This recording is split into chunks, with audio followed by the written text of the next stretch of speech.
lagi memahami biar kayak cuannya yang mana ya yang lebih gede. Oh gitu. Karena saya sukanya yang Cuan tinggi. Yang gede-gede. Saya menyelamatkan Anda. Which is dia transfer ke perusahaan efek tempat dia buka rekening. Oh, oke. Jadi kalau si perusahaan efeknya nakal, dia cabut tuh ke luar negeri, dia bawa uangnya udah hilang gitu aja. Tapi semenjak tahun 2008 kalau nggak salah tahun 2008 ke sini itu dipisahkan antara dana nasabah dengan rekening perusahaan efek. Jadi si nasabah ini transfer ke rekening yang atas nama dia sendiri. Jadi kalau misalkan tadi Teteh Fuji bilang, saya takut uang saya hilang, nggak bakal hilang karena uang itu nggak bisa dibawa pergi. Itu yang bisa itu adalah rugi kalau di saham. rugi. Kalau dibawa kabur nggak bisa, jelas. Oke, dan identik yang kedua tuh kalau misalnya mau investasi saham tuh orang-orang kayak nggak mau mahal katanya. Enggak juga sih ya, karena kan saham sendiri, tahu nggak harga saham mulai dari berapa? Berapa Tuh? Harga saham tuh ada yang 50 loh, ada yang 30 rupiah per lembar saham tuh ada. Iya.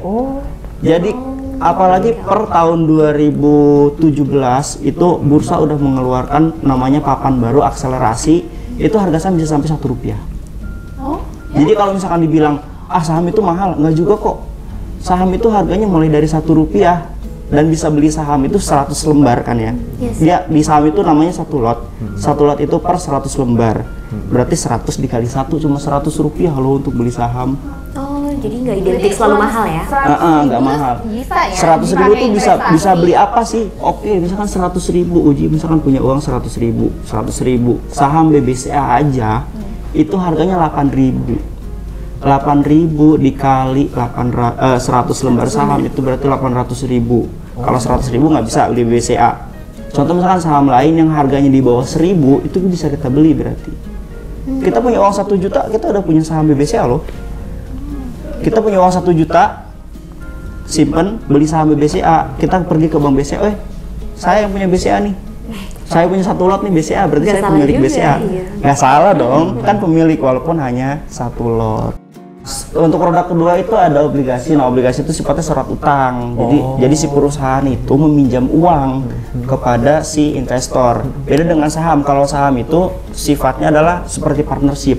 Jadi si investor itu diajak untuk menanam modal. Jadi tidak ada pengembalian, nanti pengembaliannya ya dividen yang tadi. Tapi kalau obligasi itu sifatnya perusahaan itu minjem. Kalau dia minjem berarti kan suatu saat harus dibalikin dong, ada tenornya di sana dan pastinya ada bunganya, sama seperti sifat utang di bank. Gitu ya. Terlalu serius ya? Enggak ya. Dia lagi memahami biar kayak cuannya yang mana ya yang lebih gede. Oh gitu. Karena saya sukanya yang Cuan tinggi. Yang gede-gede. Saya menyelamatkan Anda. Tadi mau bilang yang gede ya? enggak yang Besar profitnya kan? Profit oriented. Wajar. Saya tidak bisa menyelamatkan lagi loh. Coach, tapi aku punya pertanyaan nih. Kalau misalnya untuk invest itu kan kita harus punya dana berlebih ya? Gimana kalau dana kita tuh pas-pasan? Itu tetap harus invest nggak sih? Ya mundur aja sih kok pas-pasan. Wah. Maaf. Nah kalau Gimana? Jadi pas-pasan gimana?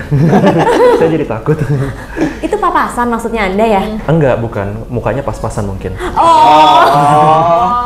nggak laku di pasar modal gitu. Aduh. Nah kalau uangnya pas-pasan gimana? Sebetulnya lebih baik kita menyisihkan seberapapun itu ya kan tadi dibilang beli saham itu 100.000 udah bisa kok gitu. Yang harganya 1.000 udah bisa beli kok yang harganya 1.000. 1 lotnya cuma 100.000. Masa iya Mas Reza nggak bisa sisihin 100.000 sebulan? Saya biasanya buat zakat sih. Sangat religius sekali. Sangat mulia. Zakatnya di pasar mana tuh? Aduh, saya biasanya ke Mangga Besar. Beda lagi. Itu kayak tempat apa ya? Ini jual handphone. Jual handphone ya. Terima kasih Fuji. Bukannya Mangga 2 ya kalau handphone. Oh iya juga sih, nggak salah. Jadi kalau berdasarkan kayak financial planner itu selalu menyarankan kita sisihkan minimal 10% dari income kita untuk investasi gitu, karena kita kan investasi ini bisa dijadikan sebagai uang pensiun loh. Oh, iya? Jadi Misalkan kita 10% tiap bulan kita simpan di investasi. Anggaplah gajinya 10 juta, berarti kan sebulan bisa investasi 1 juta. Kalau setahun udah berapa? Udah 12 juta. Kalau 10 tahun udah berapa? Udah 120 juta. Misalkan nih kayak umuran kita seumuran nih kayaknya ya. Kayaknya seumuran ya. Oke, anggaplah kita seumuran. Kita 17 tahun lah. Iya, kita seumuran, kita masih 17 tahun, kita mulai investasi dari sekarang. Rencana udah punya KTP. Rencana pensiun kita kan di umur 57 lah, let's say, biar gampang gitu. Jadi 17 ke 57 kita masih punya waktu 40 tahun. 40 tahun, sebulannya kita 120 juta tadi. Setahunnya 120 juta kan? Kali 40 ya? Kali 40. Udah 480 juta. Berarti kalau kita sisihin lebih tinggi lagi, lebih cepat dong kita pensiun? Iya, benar. Bisa umur 37 mungkin udah pensiun kalau udah banyak nanti. Itu. Amin. Jadi bisa dijadikan uang pensiun juga gitu, nggak sebagai investasi ini buat apa sih, ngapain sih kita investasi gitu. Ya bisa jadi uang pensiun. Kan nggak berasa gitu. Mungkin ya, nggak berasa ya, mungkin. Berasa nggak? Berasa banget sih. Berasa ya? Berasa sih, cari duit Kalau susah ya? berasa cuannya. Baik. Cuannya berasa, bener. Baik kakak Puji. Dewasa sekali kakak. Gitu. Nah, ini step-step untuk investasi ada 8 step ya. Step nggak tuh? Step P. Orang Sunda. P jadi F Iya ya. kan? Nah, ini ada 8 tahapan atau langkah-langkah untuk investasi. Pertama, pahami tujuan investasi. Jadi harus tahu nih, invest itu buat apa sih?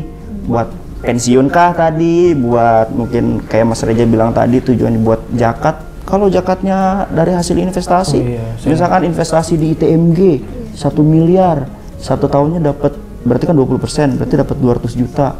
Oh, saya dividennya mau kasih aja ke rumah yatim, boleh dong. Boleh banget. Jadi 200 juta dikasih ke anak yatim tiap tahun Itu kan. investasi akhirat ya. Tuh gitu. Jadi di dunia nggak punya apa-apa, di akhirat punya sesuatu gitu kan, punya istana nanti di sana. Amin. Saya kaya raya lah semuanya. Kaya raya. Kaya, iya, semuanya termaafkan. Itu lebih menggiurkan sih. Gitu, jadi pahami tujuannya, boleh buat investasi, boleh buat pensiun, boleh buat ibadah haji, boleh buat misalkan mau liburan ke Eropa. Saya misalkan 3 tahun lagi mau liburan ke Eropa, sekarang baru punya uang misalkan baru punya 1 M deh kayaknya gitu. 3 tahun lagi mau ke Eropa, ya kan bisa tadi yang beli ITMG tadi kan. 1 M masukin ke situ 20% per tahun, berarti dapat 60%. Berarti dapat 600 juta tuh, bisa buat belanja coach di Paris kan. Louis Vuitton dong. Louis Vuitton bisa. Kalau buat modal nikah bisa. Oh bisa dong, gitu bisa. Cari calonnya dulu, Syai. Saya udah nyiapin data pendidikan anak. Calonnya udah ada. Belum, nyari dulu ya. Gitu. Nah, yang kedua, kenali profil resikonya. Jadi ya yang tadi kita bilang, tak kenal maka Sayang. yang ya bukan ta'aruf ya. Tak kenal maka tak rasa. Aduh, taraso. Jadi kita harus tahu apa yang kita beli, resikonya tuh seperti apa, karena yang namanya investasi itu bukan berarti tanpa resiko. Tetap ada resiko di dalamnya. Gitu. Terus pelajari alternatif investasi yang tadi, produknya tuh kan ada banyak ya. Jadi nggak cuma saham, dan saham pun ya nggak cuma satu produk doang. Saham pun ada yang saham perbankan, ada yang saham perusahaan consumer goods, ada yang perusahaan macam-macam, otomotif. Jadi kita harus tahu gitu. Ada banyak sektornya ya. Banyak banget sektornya. Berarti bisa dong kita investasi pisah-pisah ya, ke saham, ke reksadana, ke obligasi. Bisa banget. Malah kayak financial planner itu selalu menyarankan untuk diversifikasi, namanya asik. Wih, diversifikasi. Keren nih bahasanya, keren kan bahasanya. Apa tuh diversifikasi? Pasti diversifikasi gitu. Jadi diversifikasi itu mengklasifikasikan produk-produk investasi. Jadi nggak cuma ke satu. Nah, di pasar modal itu ada istilah don't put your egg in one basket. Yes. Jadi kalau punya telur 2 atau lebih jangan ditaruh di satu kantong gitu. Cek dulu ya ntar ya. Mau bantuin nggak? Telurnya kayaknya cuma segitu-segitu aja. Kemarin lupa taruh satu di mana. Ketinggalan ya? Tinggalan. Jadi gitu, jadi jangan di satu produk aja, jadi dipisah-pisah gitu. Jadi semua produk, saham, obligasi, reksadana ya kita beli semua gitu. Tujuannya apa? Untuk meminimalisir resiko. Jadi suatu saat sahamnya turun, ya mungkin obligasinya naik.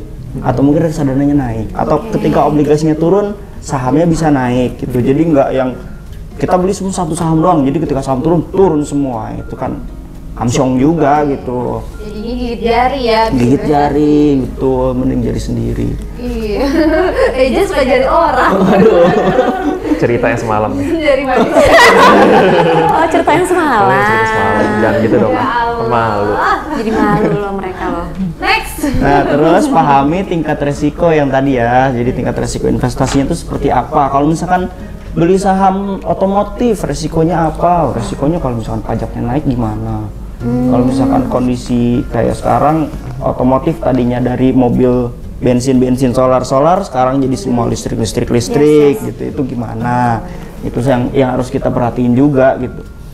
Terus misalkan tentukan batas investasi, jadi kita investasi juga nggak mesti, misalkan Uji bilang saya mau investasi biar cuan, biar cepat kaya, yang sampai uang pokok misalkan buat makan, buat nongkrong, buat hura-hura sedikit lah gitu kan, dipakai juga gitu, akhirnya nggak bisa ngapa-ngapain, semua ditaruh di investasi, itu juga nggak bagus ya. gitu. Jadi investasi harus uang yang benar-benar uang dingin, uang yang sekiranya nggak bakal dipakai.